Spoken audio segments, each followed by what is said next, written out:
ये भाव रख करके अगर कोई माता पिता की सेवा भी करता है,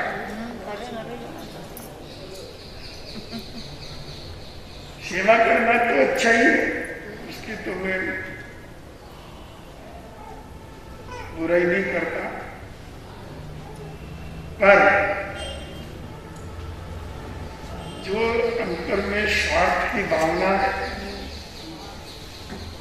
वो सेवा का पारमार्थिक गुण पैदा नहीं करता।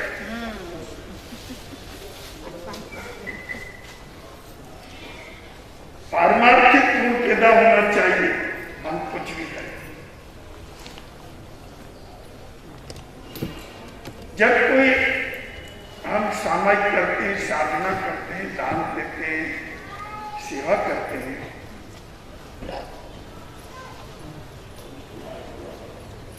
कुछ भी करें, पर उनको पारमार्थिकता की तरफ मोड़ देना चाहिए।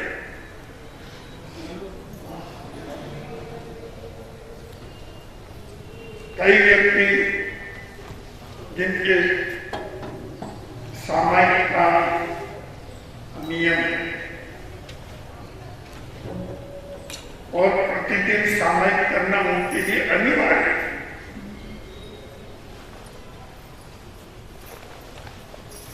पर कई बार उनमें ये भाव आ जाता है,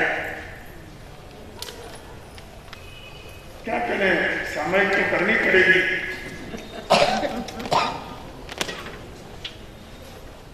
काम तो बहुत है, पर सामाजिक तो करनी पड़ेगी। करनी पड़ेगी इसका क्या अर्थ?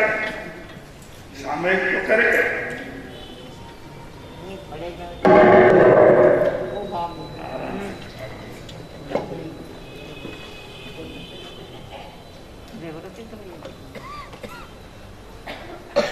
सामाजिक तो वो करे, और कुछ सामाजिक को भी मैं गलत तो नहीं कहता, चलो कैसे भी करने का कभी, पर आपका परमार्थ बिगड़ गया। सामाजिक करने के पीछे जो समभाव की आराधना का, बोलोगे कौन? बोलो मत माशा। भगवान महावीर प्रभु ने मेघ कुमार को क्या कहा? जब मेघ कुमार ने कहा कि मैं रात का जो परिचय भोगा है वो मैं ही जानता हूं, मैं इस तरह के परिचय सहन नहीं कर सकता, फिर मैं अपने राजमहलों में जाने की सोच रहा हूं। भगवान ने कहा कोई बात नहीं, संयम को भी ढोना नहीं चाहिए, अगर उसको ढोते हैं तो लाभ नहीं मिलता है, और तुमको भी संयम नहीं ढोना चाहिए।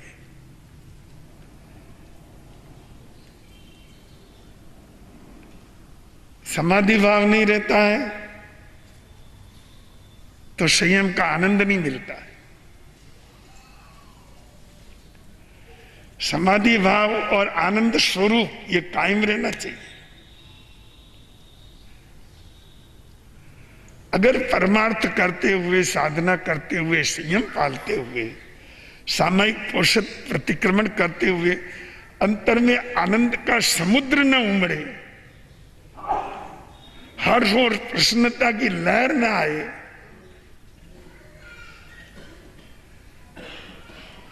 तो फिर साधना ने आपके जीवन में क्या काम किया?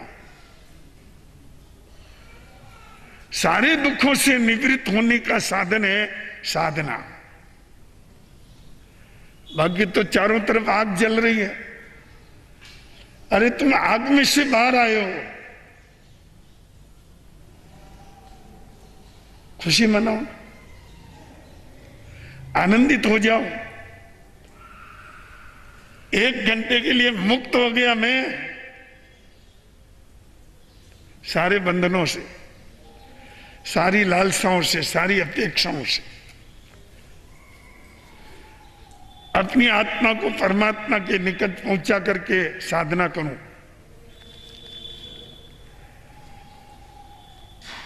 वितराग भाव की आराधना में जो आनंद है वो दुनिया में कहीं नहीं है। मूर्ख है जो इस खाने पीने में, इन कपड़े गहनों में, इन तुच्छ भोगों में जो आनंद मानते हैं, कुछ नहीं है। चेतना का आनंद वितराग भाव में, जिसमें कोई अपेक्षा नहीं, कोई लालसा नहीं। ये आनंद हम क्यों नहीं लें? कौन सा ऐसा पहरा बैठा है जो हमको रोकता है? सामायिक करते हैं, पोषद करते हैं, उपवास करते हैं, बेला तेला पचोला करते हैं, बड़ी बड़ी तपस्या करते हैं, 12 अणुव्रत में से कोई अणुव्रत पालते हैं, साधुपना पालते हैं। अरे तुम आनंद में आओ ना। तुम बहुत बड़े जंजाल से बाहर आ गए। इससे बढ़कर के और खुशी क्या होगी? फिर भी दुखी हो रहे हो। करना पड़ रहा है, पालना पड़ रहा है। मत पालो, किसी की जबरदस्ती है।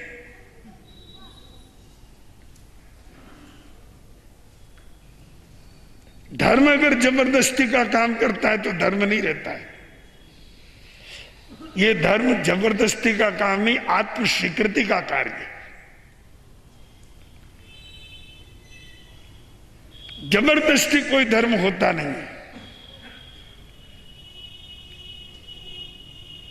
हम आत्म स्वीकृति के साथ साधना का आनंद लें। अरे एक मुहूर्त, 1 घंटे के लिए सही, हम कुछ एक अलग दुनिया में पहुंच जाएं।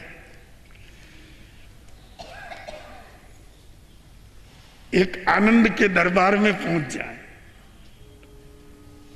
1 घंटे के लिए सारे संसार को भूल जाने की कोशिश करो, आदत डालो तो बंद हो। हमारी भावना है, अगर पारमार्थिक दृष्टि रख करके कोई काम होता है, वो कर्म निर्जरा का कारण बनता है, वो मुक्ति मार्ग का उपाय बन जाता है। बहुत बड़ा तप भी किया,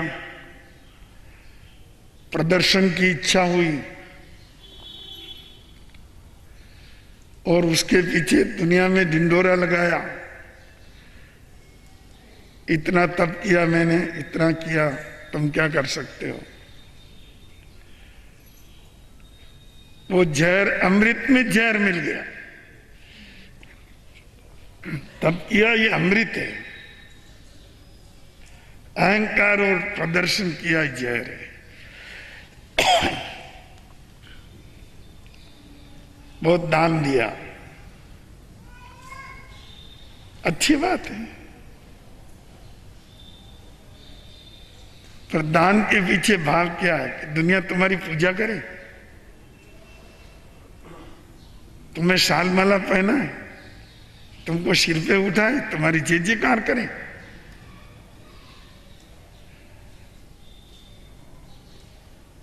दान के पीछे परमार्थ भाव। धन संपत्ति एक परिग्रह है। परिग्रह एक 5वां पाप है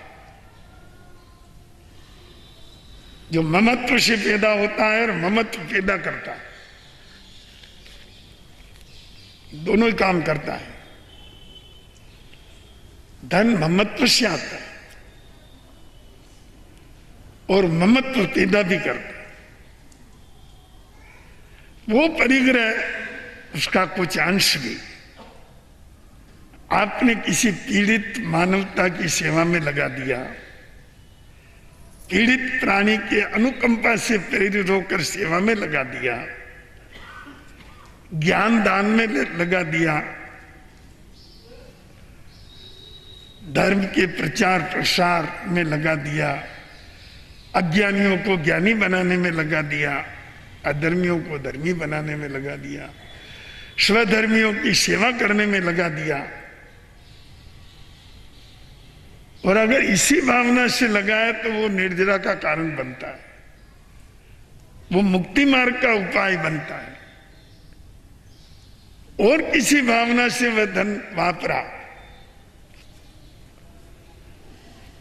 तो वो चीज नहीं रहती जो रहनी चाहिए। 100 टन सोना नहीं रहता है, मिलावट हो गई अंदर। तो बंधुओं, हम अच्छा कार्य करें पर उसके पीछे विचार भी अच्छे होने बहुत जरूरी है। अब हम रात्रि भोजन न करें, अच्छी बात है। हमने एक दिन उसके स्वास्थ्य संबंधी गुण भी बताए कि रात्रि भोजन नहीं करने से स्वास्थ्य की कितनी सुरक्षा होती है। पर यह मूल भाव नहीं होना चाहिए। मूल भाव यह होना चाहिए कि रात्रि भोजन करते हुए मेरे द्वारा जो जीव हिंसा होती है मैं उसका पात्र न बनूं, हिंसा रूप पाप से बचूं। हिंसा रूप पाप से बचूंगा तो कर्म बंधन से बचूंगा, और कर्म बंधन से बचना ये मुक्ति मार्ग का उपाय है।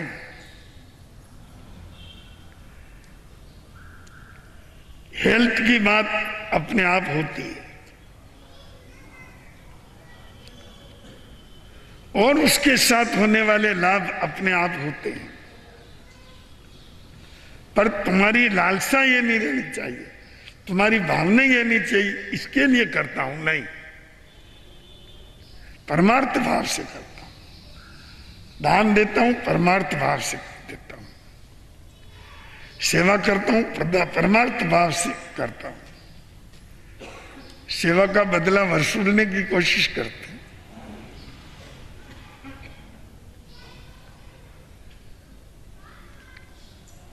माता पिता ने तुम्हारी सेवा की इसलिए तुम उनकी सेवा करते हो, या माता पिता की सेवा करने से धन मिलेगा इसलिए करता हूं, दोनों भाव सही नहीं है। प्रत्येक आत्मा जिसमें माता पिता भी है उनकी पारमार्थिक भाव से सेवा करना ये परमार्थ है। कोई लालसा नहीं, कोई अपेक्षा नहीं, बाकी तो बातें अपने आप हो जाती है।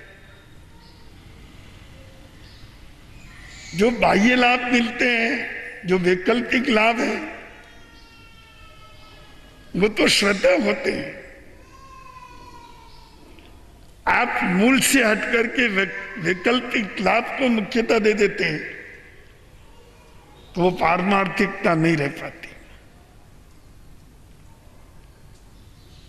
एक व्यक्ति परदेश कमाने को गया,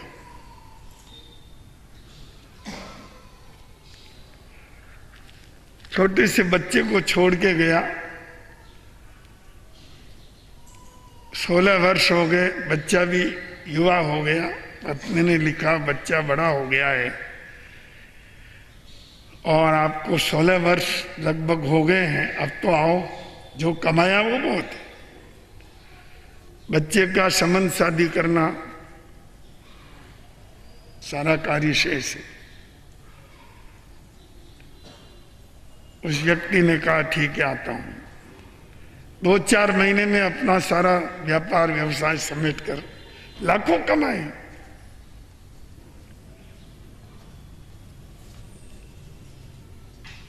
सारा माल असबाब धन दौलत जहाज में भरकर, पहले दरिया में जहाज चल रहे थे, आज भी जहाज ही चलते हैं।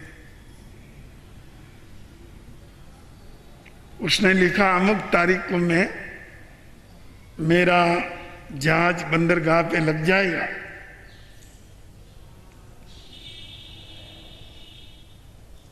और दूसरे दिन मैं घर आऊंगा। जो तारीख उन्होंने लिख के दी, बच्चा बड़ा खुश हुआ। उसने कहा पिताजी आ रहे हैं तो मैं बंदरगाह पर लेने जाऊंगा। अपनी माँ को कहा मुझे पिताजी नहीं पहचानेंगे तो? उन्होंने कहा ये पत्र लेता जा, बता देना मैं आपका पुत्र हूं, वो तुझे उठा के गले लगा लेंगे। जिस दिन आने का घर आने का था, लड़का तैयार हो करके पत्र लेकर के चला। बंदरगाह थोड़ा दूर था और पैदल ही जाना था। मार्ग में प्यास लग गई। एक झरना बह के आ रहा था, उसका पानी पी लिया। झरने का पानी विषैला था। कोई विषैला जानवर, सर्प आदि, उसकी मृत्यु हो गई और वो उसका मुंह पानी में रह गया हो तो पानी भी जहरीला होता है। वो पानी पेट में चला गया और कुछ दूर जाने के बाद चक्कर आने लगे, बेचैन हुआ। किसी तरह अपने को संभाल करके बंदरगाह की सराय तक तो आया, फिर गिर पड़ा, बेहोश हो गया। आसपास दयालु लोग दौड़ के आए, क्या बात है, क्या बात है, क्या हो गया बच्चे को? वैद्य, हकीम, डॉक्टर जो भी थे उनको बुलाया। उन्होंने कहा भाई जहर चढ़ा हुआ है, दवा लाओ, हम इलाज कर देंगे, पर इतनी महंगी दवा हमारे पास नहीं रहती है, वो वहां मिल जाएगी। जो कुछ उन दयालु लोग कर सकते थे उन्होंने किया, पर वो बहुत कम हुआ। तो किसी ने कहा एक सेठ बहुत बड़ा ठहरा हुआ है यहाँ सराय में, परदेश कमा के आया है और वहां पर बहुत मौज मजे चल रहे हैं रात से ही, वहां जाओ, आपको सब पूरे ही मिल जाएगा। दौड़ के गए 4 व्यक्ति। उन्होंने कहा सेठ जी एक बच्चा भयंकर रूप से बीमार है और उसको अभी इलाज चाहिए, दवा लेने के लिए इतना पैसा चाहिए, चाहे तो आप चल के दिला दीजिए या पैसा दे दीजिए। वो बोला कि क्या मैं तुम भिखमंगों के लिए कमाता हूं क्या?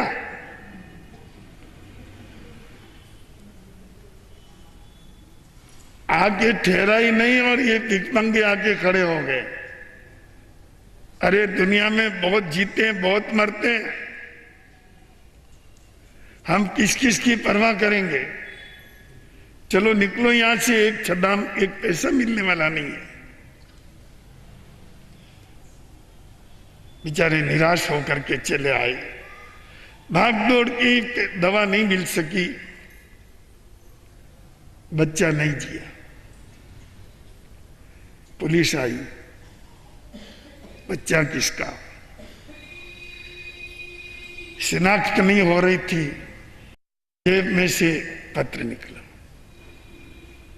पत्र से ज्ञात हुआ इसका पिता कल यहां आया है और आज वो घर जाने की तैयारी में है। कौन है? सराय के मैनेजर को पूछा भाई इस नाम का कोई व्यक्ति यहां है ना? वो बहुत बड़ा सेठ, कल से ही वहां पर माल घुट रहे हैं, मौज मजे चल रहे हैं।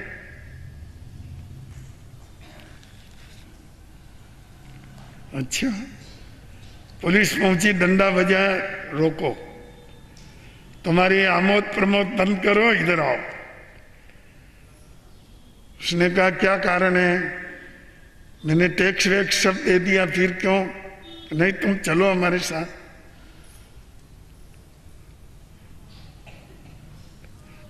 बच्चे के सामने लाके खड़ा कर दिया।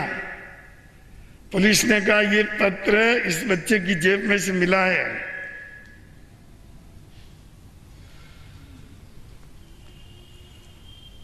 बात को समझते ही उसके होश उड़ गए, स्वयं ही बेहोश होकर के गिर पड़ा। हाय मेरा बच्चा, हाय मेरा बच्चा। क्योंकि प्रमाण स्पष्ट था, उसकी जेब में से पत्र मिला, बच्चा वही है। सेठ को समझते देर नहीं लगी, बड़ी मुश्किल से होश में लाया तो रोता ही रोता है, सिर फटकता है, दुखी होता है। जिन लोगों को उसने भिख मंगा कहा वो वहां खड़े थे, उन्होंने कहा सेठ जी इसी बच्चे के लिए हम दौड़ रहे थे। हाय मैंने बहुत बुरा किया, तुम्हारी भावना ही नहीं तो फिर तुम्हारा अच्छा होगा कैसे? तुम्हारी भावना तो इतनी गंदी है कि हम परमार्थ के लिए लेने आए तो भी तुमने हमको भिख मंगा कहा। अब रो बंद हो, आगे जो कुछ होना हुआ। मुझे इतना ही कहना है कि अगर व्यक्ति के अंदर थोड़ी बहुत भी पारमार्थिक भावना बनी रहे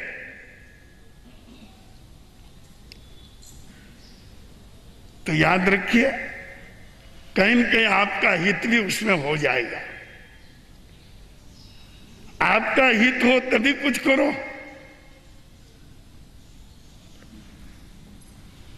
ये तो निपट स्वार्थ है। पारमार्थिक भावना अपने मन में बनी रखनी चाहिए। थोड़ी बहुत भावना अपने परमार्थ की अपने मन में काम करती रहे। हम जीव दया और सेवा को कर्म निद्रा का कारण मान के व्यावृत्ति करें तो कर्मों की निर्जरा होती रहेगी। परमात्मा भगवान महावीर को पूछा, भगवान व्यावच्चेनम जीवे किम जणई? प्रभु ने कहा कमुना निजरई जणई। कर्मों की निर्जरा होती है, सेवा करो, व्यावृत्ति करो, पर वो तभी होगी जब निस्वार्थ भाव से करो। करते रहो थोड़ा बहुत जैसा अपने से बने, परमार्थ भाव से करते रहो और कोई भाव साथ में नहीं रखना, फिर उधर देखना भी नहीं। बस ये भी एक मानसिक पवित्रता है जो कर्मों की निर्जरा पैदा करती है और आप जो करते हैं उसको मोक्ष मार्ग का उपाय बना देती है। एक व्यक्ति के छाला हो गया हाथ पर, हथेली में। वैद्यों ने कहा ये मोती छाला है, हंस की चोंच लगेगी तो ये ठीक होगा। हम दवाई से किसी तरह से इसको ठीक करने की कोशिश करेंगे, नहीं होगा तो हंस कहां से लाए? आखिर उसको एक उपाय सूझा, मोती और अनाज के दाने साथ बिखेरने लगा अपने मंजिल पर। कबूतर और दूसरे प्राणी आते हैं, दाने चुप के चले जाते हैं, मोती पड़े रहते हैं। समय निकलते निकलते एक दिन ऐसा भी आया, हंस उधर निकले तो किसी की दृष्टि नीचे गई। बहुत पक्षी चुग रहे थे तो वो भी नीचे उतरे। उन्होंने वहां मोती देख करके वो खुश आनंदित हो गए और वहां रोज चुगने लगे। एक दिन उस व्यक्ति ने अपने हथेली ऐसे रख करके मोती रखा और जो ही हंस ने मोती चुगना चाहा, छाला फूट गया उसकी चोंच से और उसका घाव ठीक हो गया, बच गया। अगर आप परमार्थ करते रहेंगे तो कभी आपका हित भी हो जाएगा ना। अपने हित के लिए क्यों रोते हो? परमार्थ भावना से हम प्रत्येक शुभ कार्य करें, सेवा की भावना से शुभ कार्य करें। आज हमारे सामने अनेक संस्थाएं हैं, सब गड़बड़ हो रही है क्योंकि हमारे यहां सेवा करने वाले नहीं है। कोई पद की लालसा से आता है अंदर, कोई वेतन लेने की भावना से आता है, कोई किस भावना से आता है। वो लोग सही सेवा नहीं कर सकते, उनके अहंकार को थोड़ी चोट लगी और भाग जाएंगे। शुद्ध परमार्थ की भावना से सेवा करने वाले मिल जाए तो हमारी सारी संस्थाओं में ज्योति जग जाए। क्योंकि कोई भी संस्था केवल धन से नहीं चलती है, सेवा से चलती है, पर सेवा में स्वार्थ छोड़ना पड़ता है। अगर तुम्हारी कोई अपेक्षा है तो घर ही रहो, अगर तुम्हारी कुछ बदले में लालसा है तो घर ही रहो, और अगर तुम अपने समाज की, धर्म शासन की और अपने जीव जगत की कुछ सेवा करना चाहते हो तो परमार्थ भाव से आओ। जैसे गुरुद्वारे में सिख जाते हैं, कुछ लेने नहीं जाते, कोई अपेक्षा से नहीं जाते, सेवा करने जाते। कोई सेवा नहीं मिलती तो जो लोग वहां आए हुए हैं उनके चप्पल जूते भी साफ करेंगे, धोएंगे, कपड़ा लगाएंगे, स्वयं लंगर पकाते हैं, स्वयं बर्तन साफ करते हैं, स्वयं लोगों को भोजन कराते हैं, बदले में एक पैसा भी नहीं लेते। ये भावना हमारे समाज में कब आएगी? हमारे यहां तो सब पद के भूखे हैं या पैसे के भूखे हैं। पद चाहिए या पैसा चाहिए, अगर ये नहीं तो कुछ भी नहीं। ये भाव मन से निकाल देना चाहिए।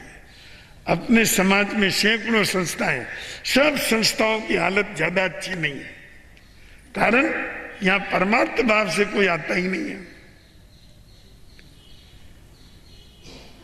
स्थानक में झाड़ू तो लगाते नहीं, कचरा जमता रहता, 2-2, 4-4 महीने साधु साथ भी आते हैं जब एक साथ जब लगाते हैं। अरे तुम्हारा घर साफ करती हो नहीं रोज? पर नहीं, क्या मिलता वहां से?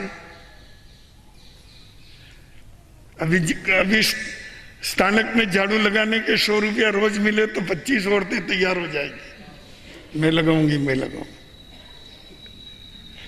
वहां एक पैसा भी नहीं मिलता है तो कोई ये नहीं सोचता कि मेरे स्थानक के अंदर कहीं कचरा तो नहीं है, चलो मैं सफाई करूं। ये गुरु का घर है, हम अपने घर में सफाई करते हैं तो धर्म के घर में सफाई क्यों न करें?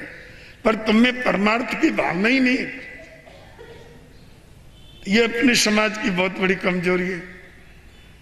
तो बंधुओं, जो कुछ अब जीवन में करें अच्छे से अच्छा भी करें, परमार्थ भाव से करें। ऐसी पारमार्थिक भावना अंतर में लेकर के चलें तो अपने इस छोटे से जीवन की सार्थकता हो जाएगी। आज के प्रवचन का यही सार है, आत्मसात करें, आनंद दिया।